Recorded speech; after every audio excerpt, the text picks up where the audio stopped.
అండి. మనం Nifty 50 analysis దాంతో పాటుగా స్టాక్స్ కూడా చూసేద్దాం. సో మనం ఫస్ట్ నిఫ్టీ 50 అనాలిసిస్ చూసినట్టయితే మీరు ఇక్కడ ఎగ్జాక్ట్గా అబ్జర్వేషన్ చేసినట్టయితే 4 days నుంచి నాన్ స్టాప్ కన్సాలిడేషన్ అవుతుంది.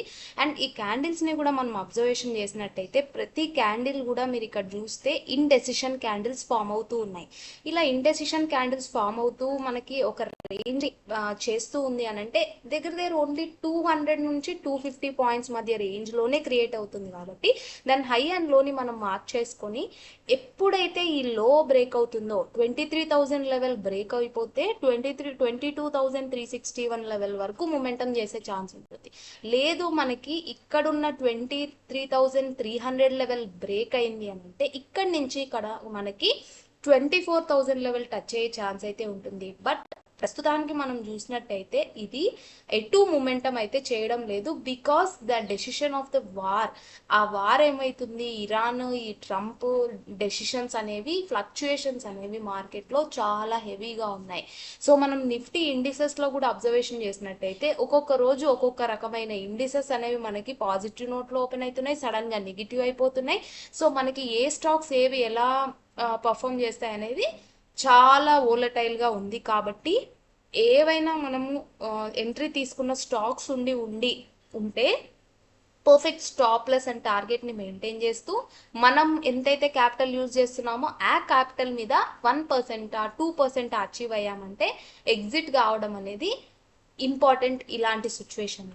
సో మనం నిన్న డిస్కషన్ చేసుకున్న స్టాక్స్లో అక్యూమ్ స్టాక్ అనేది మనకి ఇక్కడ మనం అక్యూమ్ స్టాక్ని మీకు చూపిస్తాను. అక్యూమ్ స్టాక్ని అబ్జర్వేషన్ చేసినట్టయితే ఎగ్జాక్ట్గా నిన్న మనకి ఇది మన టార్గెట్ అనేది ఇచ్చేసింది, near to our target. And నా ట్రైలింగ్ స్టాప్లెస్ హిట్ అయిపోయి నాకు వచ్చిన ప్రాఫిట్ని కూడా నేను మీకు పోస్ట్ చేశాను ఆల్రెడీ టెలిగ్రామ్ ఛానల్లో. సో ఈరోజు డిస్కషన్ చేయాల్సిన స్టాక్ ఏంటి అని అంటే నియోజన్ స్టాక్ అనేది మనం అబ్జర్వేషన్ చేయాల్సిన స్టాక్.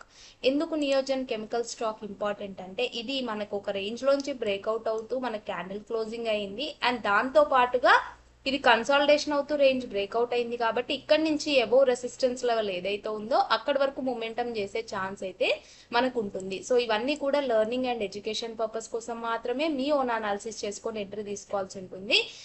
సో ఇంకొక స్టాక్ ఏది అంటే కాన్కర్డ్ బయో స్టాక్ కూడా మనకి మంచి ర్యాలీ చేసే ఛాన్స్ కూడా ఉంది. సో దీన్ని కూడా అబ్జర్వేషన్ మాత్రమే చేయండి. ఏది కూడా నేను చెప్పానని ఎంట్రీ తీసుకోవడం మాత్రం అస్సలు చేయొద్దండి. మీ ఓన్ అనాలిసిస్ చేసుకోవడం అనేది ఇంపార్టెంట్. బికాస్ చార్ట్ని మనం అబ్జర్వేషన్ చేయడం వేరే ఉంటుంది, వేరే వాళ్ళు.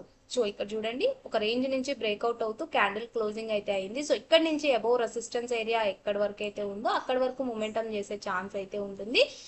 సో దీన్ని కూడా మీ వాచ్ లిస్ట్లో యాడ్ చేసుకొని అబ్జర్వేషన్ అయితే చేయండి. అండ్ ఈ రెండు స్టాక్స్తో పాటు నిఫ్టీ 50 అనాలిసిస్ కూడా. సో ఎటు మనము ఇది ఆప్షన్ సెల్లర్ మార్కెటే తప్ప మామూలు వాళ్ళకి ఆప్షన్ బయర్స్కి అయితే కాదు. బికాజ్ వాళ్ళు ఆల్రెడీ ఎక్స్పైరీ వరకు ఇదే మూమెంటం చూసే ఛాన్స్ ఉంటుంది మనకి.